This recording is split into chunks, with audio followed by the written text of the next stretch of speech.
தூக்கமாக வருது, tired, full வேலை. வண்டி எடுத்துகிட்டு போ, அங்கே போ, இங்கே போனால் முடியாது, வேலை செய்ய முடியாது. டிக்கெட்டை கொடுங்க, நான் போகிறேன், அவ்வளோதான். தொழில் அது மாதிரி ஒரு ரெஸ்ட் வேணும், ஒரு நிம்மதி வேணும். அஸ்ஸலாமு அலைக்கும் வரஹ்மத்துல்லாஹி வபரகாத்துஹு. அன்பார்ந்த அனைத்து உறவுகளுக்கும் இனிய மாலை வணக்கம்.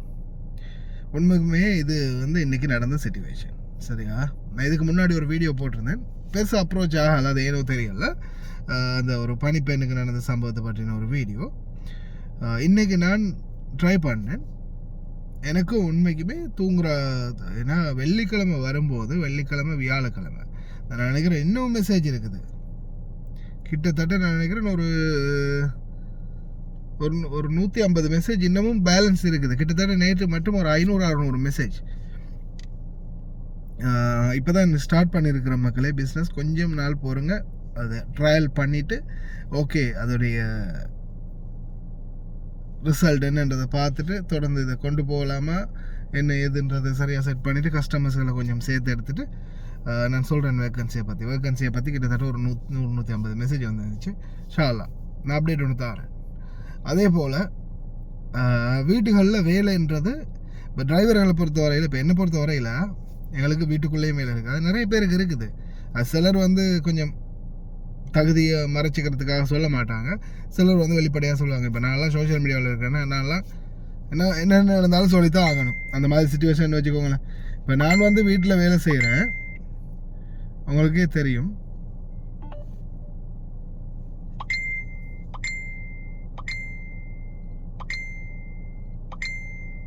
பாருங்க மெசேஜ் வந்துகிட்டு இருக்குது, சரியா? நான் இந்த மெசேஞ்சரை நான் செக் பண்ணுறதுக்காக இந்த மெசேஞ்சருக்கு மாற்றும் போது வந்துகிட்டு இருக்கிறது. வந்துகிட்டே இருக்கும். அப்போ இதுதான் சிச்சுவேஷன் சில வீடுகளில். இப்போ வீட்டுக்குள்ளே வேலை பார்க்கணும், வெளியில் வேலை பார்க்கணும், லைட்டு மாற்றணும், பாத்ரூமில் டெப் உடஞ்சா மாற்றணும், இந்த மாதிரி நிறைய வேலைகள் இருக்குது. அது சிலருக்கு அது ஒரு பொறுப்பு மாதிரி, கடமை மாதிரி. அந்த வீட்டை முழு பொறுப்பையும் தன்னுடைய பொறுப்பில் எடுத்து வச்சுருக்காங்க, எல்லாமே ஹேண்டில் பண்ணிகிட்டு இருக்கிறாங்கன்னா அது அந்த சந்தர்ப்பத்தில் அவங்களுக்கு செய்ய வேண்டிய சூழல் வரும், நிர்பந்தம் வரும். அந்த மாதிரி இப்போ என்னுடைய நிலைமை அதுதான். எங்களுக்கெல்லாம் வெள்ளிக்கிழமை வந்தால் வெள்ளிக்கிழமை பெண்ட் எடுக்கிற அளவுக்கு வேலை. வண்டி கழுவணும், வீடு துடைக்கணும், சாலா துடைக்கணும், துவானியாக்குள்ளே வேலை செய்யணும். அது என்ன, அது அந்த ஆரம்பத்தில் வேலை செஞ்சவங்க பழக்கி விட்டுட்டு போயிட்டாங்க. ஒன்று அடுத்தது ஏதாவது ஒன்றுன்னா நம்ம தலை தான் உருளும் அப்படின்ற மாதிரி ஒரு சிச்சுவேஷனா. அப்போ அதை நம்ம தான் முன்னின்று செய்யணும். அப்போ அதை பார்த்து எது எப்படி இருக்குன்றதை பார்த்து செய்யணும். அப்போ அந்த மாதிரி பிரச்சனை இருக்கிறதால அப்போ எதாக இருந்தாலும் நானே தான் செய்யணும். அப்போ இன்றைக்குமே வேலை அதிகம், செம்ம டயர்டு வேறு. எனக்கு தூக்க மசக்கம். அப்போ சிஸ்டர் வீட்டில் வேலை பார்க்குறவங்க, நான் வேணும்டே தான் சொன்னேன், போய் அந்த இது வாங்கிட்டு வா, கேபால்த்து வாங்கிட்டு வா அப்படின்னு சொல்ல நான் சொன்னேன், முடியாது, போக முடியாது, வண்டியெல்லாம் இப்போ ஸ்டார்ட் பண்ணுற மூடே இல்லை, எனக்கு செம்ம டயர்டாக இருக்குது, இல்லை நான் 1 hour 2 hour போய் நான் தூங்கினா தான் சரி வரும் போல் இருக்குது அப்படின்னு சொல்லிட்டு டயர்டில் இருந்தேன். அப்போது பாபா வந்தார், மனசுல இல்லை முடியாது, இது வாங்கிட்டு வர சொல்கிறாங்க, போக முடியாது. எனக்கு உண்மையிலேயே மனசை கல்லாக்கிக்கிட்டு தான் நான் சொன்னேன். ஏன்னா அந்த மனுஷன் ஓட கொஞ்சம் இரவையில் தான் கொஞ்சம் கண் இன்னும் கொஞ்சம் பிரச்சனை. ஏன்னா கண்ணாடி போடுறவங்க கண்ணு கொஞ்சம் பிரச்சனை. அப்போது வயசு 80க்கு மேலே ஆகிடுச்சு இல்லையா? அப்போது நான் சொன்னேன், ஓட்ட முடியாது பாபா, இன்றைக்கி ஏமாத்து இல்லாமல் வச்சு சமாளிங்க, அதுக்கு ஏமாத் இல்லை அப்படின்னு சொல்ல. அதுக்கப்புறமா அப்போ நோன்பு திறக்கிற டைமில் கேமாத்து இல்லைன்னா குழம்பிடுவானுங்கடா வீட்டுக்கு வர்றவனுங்க, இன்றைக்கி வெள்ளிக்கிழமை பசங்கள்லாம் வருவானுங்க, சரி வா அப்படின்னு கூப்பிட்டாரு, வெளியே போக முடியாது. அதுக்கப்புறமா அவரே வண்டியில் ஏற்றிட்டு போனார். அவர் அப்போ என்ன சொல்கிறாரு, நீ வண்டியில் தூங்கு, நீ தூங்கு, வண்டிக்குள்ளேயே தூங்கு, வீட்டுக்குள்ளே இருந்தால் எதையாவது வேலை சொல்லி கூப்பிட்டுக்கிட்டே இருப்பாங்க, தூங்க மாட்டேன், உன்னை ஏதாவது ஒரு வேலைக்கு கூப்பிட்டே இருப்பாங்க, நீ வா வண்டியில் கொஞ்ச நேரம் தூங்கு, நம்ம போய் ட்ராவல் பண்ணிட்டு வரும் வரைக்கும் ஒரு 1 hour கேப் இருக்குது, அதுக்குள்ளே நீ வண்டியிலே தூங்கு அப்படின்னு ஏசியை ஒன் பண்ணி விட்டு அவர் பாட்டில் வண்டி ஓட்டிக்கிட்டே இருந்தார். எனக்கு எங்கே தூக்கம் வரும்? நம்ம டிரைவிங் மூட்லேயோ இல்லை வண்டி ட்ராவல் மூட்லேயோ தூங்கி பழக்கமே இல்லை. அப்போ நான் தூங்கலை. அப்போ நாங்கள் இடைக்கிட்ட அப்படியே முடிச்சுட்டு பார்த்துட்டு இருந்தேன், தூங்க சொல்லி கூப்பிட்டு போனார். அது சில மனுஷர்களுடைய தன்மை. இப்போ பாருங்கள், ஒரு கை உடஞ்சி தொங்கிட்டு இருக்கும்போது அந்த கையோடையே வேலை செய்ய வச்சுருக்காங்கன்னு எவ்வளோ சொல்கிறதுக்கே வார்த்தை இல்லைப்பா. ரொம்ப கவலையாக இருக்குது. நான் அது போட்ட வீடியோ நீங்கள் இன்னும் பார்க்கலையோ தெரியலை. நோன்பு நேரத்தில் எப்படியுமே உங்களுக்கு பார்க்குறது ரொம்ப கஷ்டமாக இருக்கும். முடிஞ்சால் டைம் கிடைச்சா பாருங்கள். இந்த வீடியோவோட கடைசியில் அந்த சகோதரியோட வீடியோ அட்டாச் பண்ணுறேன், மறக்காமல் பாருங்கள். சில வீடுகள் அப்படித்தான். பாருங்கள், நம்ம பாபா வா தம்பி வா, நான் வண்டி ஓட்டுறேன், நீ பாட்டுக்கு தூங்கு, கொஞ்சம் நேரம் நிம்மதியாக தூங்கு. வீட்டில் இருந்தாலும் இவங்கெல்லாம் தூங்க விட மாட்டாங்க, எதையாவது வேலை சொல்லி கூப்பிட்டே இருப்பாங்க, அதால் நீ தூங்கு அப்படின்னு சொல்லி சொன்னாங்க. உண்மையிலேயே இந்த மாதிரி சில நேரங்களில் தான் நடக்கும் மிராக்கிள். இதெல்லாம் வந்து பார்த்திங்கன்னா மிராக்கிள், மெடிக்கல் மிராக்கிள் இல்லை, மனித மிராக்கிள். அதுவும் அரபி மனித மிராக்கிள். அரபிகளில் இப்படியானவங்கள் இருக்கிறாங்களா அப்படின்னு கூட நம்மளுக்கு தோண வைக்கிற சம்பவங்கள் தான் இந்த மாதிரி சம்பவங்கள். அதனால தான் இது சொல்லணும் அப்படின்னு நினச்சி அதே மாதிரி அந்த சகோதரியோட வீடியோ கடைசியில் அட்டாச் பண்ணுங்க. பாருங்கள், உடஞ்ச கையோட வேலை பார்க்குறாங்க. அப்படியே மனுஷங்க இருக்கத்தான் செய்கிறாங்க.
මට කවුරුහරි ලංකාවට යන්න උදව් කරන්න මගේ අතින් ටිකට් එක දාලා දෙන්න කියලා කියනවා.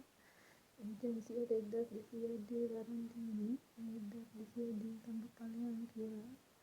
මට ඉන්නේ බෑ. මට කාගේ කිව්වද දෙන්න. අනේ පුංචි දෙයක් මට කවුරුහරි උදව් කරන්න. මට තේරෙන්නේ මොනවා කරන්නද කියලා. මම කෑලි ගහගෙන යනවා බය කරනවා. මට බෑ වැඩ කරන්න. මම තේරෙන්නේ මොනවා කරන්නද කියලා. මම බැරිම තරම් තමයි TikTok එකට වීඩියෝ එකක් දාන්නේ. අනේ මට උදව් කරන්න. මට ලංකාවට ය아가න්න ඕන කොහොම හරි කරලා. මේකත් මේ හොරෙන් වීඩියෝ කරන්න නිකන්ට මට ගෙදරට කතා කරගන්න බැහැ. අනේ පුංචි මට ඉස්කෝලේ යන්න මම හැටි කරන්න මම කාන්දර 5 කෙනෙක් වෙලා හැටි කරන්න ඕනේ. ඒක දෙන්න බැරි වුණා. මෙයා මට පඩින් කපනවා මයි පඩින්. අනේ මට ලංකාවට යන්න ඕනේ. මේ අත තියන්න මට මගේ වැඩ කොම් කරගන්න බැහැ. හොල්ලන්නත් බැහැ. යාළුවා කිව්වට මට අමාරුයි. මට බතා කරලා නැහැ. අනේ මට කොහොමද ලංකාවට යන්න ඕනේ. මගේ අම්මගේ බතා කරලා තමයි මේ තාම කතා කරන්නේ. මට යන්න මම උදව් කරන්න මගේ අම්මට අම්මව ලංකාවට යන්න නම් අම්මට ඉන්න කියලා. එයාලගේ සල්ලි ටික දෙනවා. එයාලගේ සල්ලි දෙන්න කියනවා. මට ලංකාවට යන්න